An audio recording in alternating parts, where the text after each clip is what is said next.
কথায় বলে বিদ্যারম্ভে বৃহস্পতি। তার আগের দিন বাংলার ঘরে ঘরে বাগদেবীর আরাধনা, পাড়ায় স্কুলে কলেজে পড়ুয়ারা ব্রতী সরস্বতী বন্দনায়, অঞ্জলি ভোগ বিতরণের মধ্যে দিয়ে ফিরে যাওয়া ছোট্টবেলার সেই স্কুলের দিনগুলোতে।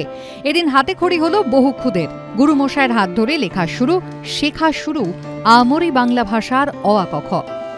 সরস্বতী বিদ্যার দেবী, তবে তাঁর সঙ্গে প্রেমের কোনো বৈরিতা নেই। তাই বাগদেবীর আরাধনার দিনটা বাঙালির ভ্যালেন্টাইন্স ডে।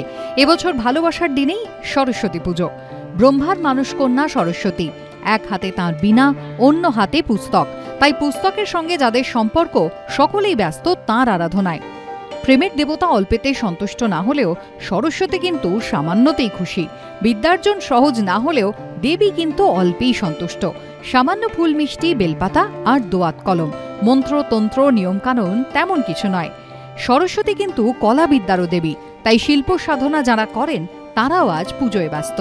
সরস্বতী পুজোয় দেবী বন্দনা তারকাদের ঘরেও। আলপনা এঁকে শঙ্খ, কাঁসর, উলুধ্বনি দিয়ে বিদ্যার দেবীর আবাহন। পালাই পালাই শীতের সকালে ছিল হালকা মিঠে রোদ, বেলা বাড়তেই কঠিন হয়েছে রোদের মুখ। তার মধ্যেই পুজোর অর্ঘ্য নিবেদন আর শাড়ির বাসন্তীতে কুড়িয়ে পাওয়া এক সমুদ্র আবেগ। ভালো লাগার রঙিন একটা দিন। এদিন সকাল থেকেই শহরের ইতিউতি নীল, সাদা, হলুদ, লালেদের মিছিল, পাট ভাঙা সিল্ক, তাঁত আর আনকোরা পাঞ্জাবির মেকওভার। সরস্বতী পুজো বলে কথা, বাঙালির ভ্যালেন্টাইন্স ডে। বাগদেবী শ্বেত শুভ্র, কিন্তু বাঙালি তাকে নিজের মনের রং মিশিয়ে বসন্তের শুরুতে করেছে বাসন্তী বর্ণা। তার সঙ্গে রং মিলিয়ে সাজে পূজারিনীরাও। এ বসন্তে পলাশ এখনো পাপড়ি মেলেনি, এখনো কড়া নাড়েনি দমকা দক্ষিণ হাওয়া, কিন্তু মনের কোণে বসন্ত এসে গেছে। এবিপি আনন্দ। চিরাচরিত প্রথা ও ঐতিহ্য মেনে বাগদেবীর আরাধনা হল বেলুড় মঠের মূল মন্দিরে এবং বেলুড় মঠের অধীনে থাকা 8টি শিক্ষা প্রতিষ্ঠানে। মূল মন্দিরের পাশাপাশি সব জায়গাতেই বৈদিক ও তান্ত্রিক মতে ষোড়শোপচারে পুজো হয়। রীতি মেনে ভোরে মঙ্গল আরতির পর পুজো শুরু হয়। বেলুড় মঠে অত্যন্ত সমারোহে এই দেবীর আরাধনা করা হয়। প্রত্যেকটা এই ইনস্টিটিউটেই আমাদের আজকে এই দেবী আরাধনা হচ্ছে, মায়ের পূজা হচ্ছে। আগামীকাল একই সাথে এই 9টি প্রতিমা একসাথে নিরঞ্জন হবে। সব জায়গাতেই ছিল পড়ুয়া ও অভিভাবকদের উপচে পড়া ভিড়। এখানে খুব শান্ত আর এখানে সব নিবিড় জায়গা আছে।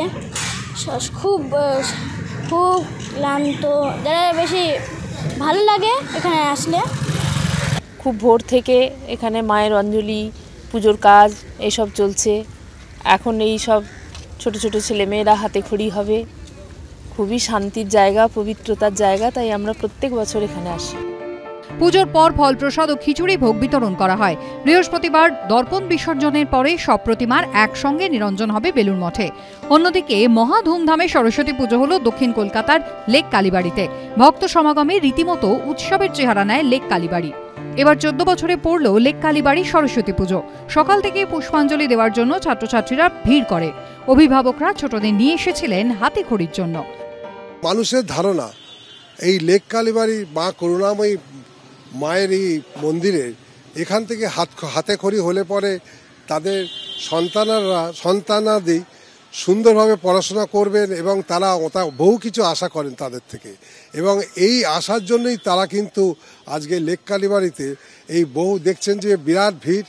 এদের মধ্যে বেশিরভাগই কিন্তু হাতে খড়ি দেওয়ার জন্য এসছেন। পুষ্পাঞ্জলির পর ভোগ বিতরণ করা হয়। প্রতি বছরই পুজোয় অভিনবত্ব থাকে। বিভিন্ন পৌরাণিক কাহিনীর থিমে সাজানো হয় প্রতিমা।